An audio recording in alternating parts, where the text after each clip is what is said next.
Treasurer Josh Frydenberg joins me now. Treasurer, good to have you on the latest again. Nice to be with you, Michael. We'll get to matters of economy in a minute, but I want to talk to you about your colleague Christian Porter, the Attorney-General, clearly anguished today. Do you support him tonight?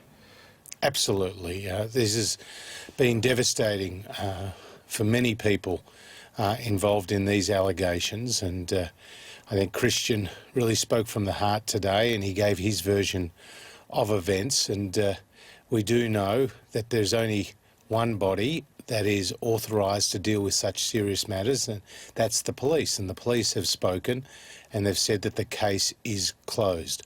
So Christian's entitled to his presumption of innocence, just like any citizen in our country is, and I just hope he's able to get about his duties as soon as possible. He clearly spoke from the heart and has certainly taken its toll on him, and now he just deserves that space to gather his thoughts and, as he said, to ensure that his own mental health is protected. There remains calls this evening, post the press conference, for there to be still an independent inquiry into the matter that the Prime Minister could call. This is coming from the lawyer representing the woman at the centre of the allegations. Should there be that independent inquiry? No, you know, the Prime Minister has also answered those questions, because the proper body in this case to deal with such serious matters and serious allegations are the police, and the police have spoken and said the matter is closed. Christian fronted the media today. It was clearly very difficult for him, but you would expect the presumption of innocence to be granted to all Australians, whether they're holding high office in the political sphere or whether they're just citizens across our great country. That's what they're entitled to, and Christian's no different. It all adds to a pretty bleak picture, though, doesn't it, of this toxic culture that's reported in Parliament House with assault accusations in the past few weeks. What needs to change in the place where you work, Treasurer? The culture needs to improve. It needs to be a safe workplace and needs to be an inclusive one. And the Prime Minister set out some processes that are reach across the political divide to ensure that we get there. We recognise that in the Parliament, the rest of the country is looking to us to be their example. That is what we need to provide to them, and that's why there needs to be some significant improvements. OK, let's talk about the national accounts now. Good news. The GDP grew to 3.1%. That's better than expected. Certainly better than the market was expecting. The market expectation was 2.5%. This is 3.1%. And Michael, this is the first time since the records began back in 1959 that Australia has enjoyed 2 consecutive quarters of economic growth above 3%. It does show that our economic plan is working, that the economy is strengthening. And what was particularly pleasing about today's set of numbers was that business investment, dwelling investment, household consumption were all up, which means that the private sector is gathering more confidence to spend and to consume, and that's how it should be in an economic recovery. We spoke many times last year, and there were some grim times there where you couldn't even put the zeros on the That's right. on the problem that you were facing here, and that still remains the case. $703 billion debt.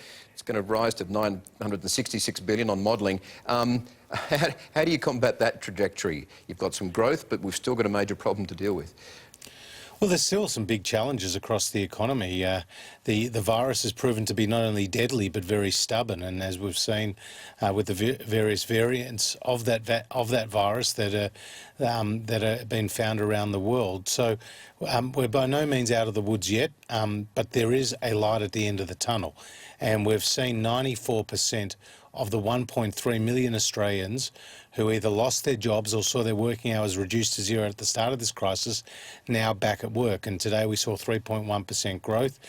We've also seen very strong performance in housing investment, which is good news, motor vehicle sales, and we've seen around 2.7 million Australians graduate off JobKeeper, a program that's coming to an end in March. So we're not out of the woods, but we do see a light at the end of the tunnel.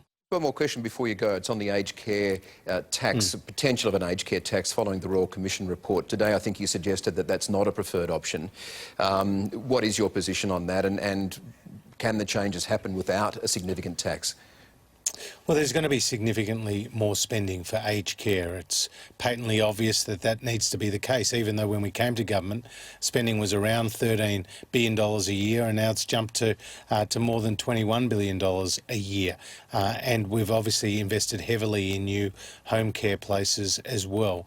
But the report was more than just about money. It was also about governance and standards and workforce and, of course, resident safety. So they're all things that we're focusing on. I understand that, but you're the money man, so we're going to talk to you about how we're going to pay for it. And so when it comes to paying for more aged care services, we need to grow the economy to do that, and that means recovering from the pandemic. That means getting people back to work.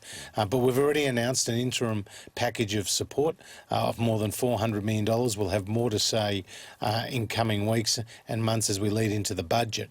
But this is a very serious report. It's a report that was commissioned by the Prime Minister, and he is heavily invested in it. But we've always been the party of lower taxes, Michael, and that will continue into the future. I'm not sure I heard an answer in there. Aged care tax, yes or no? Will there be one or not?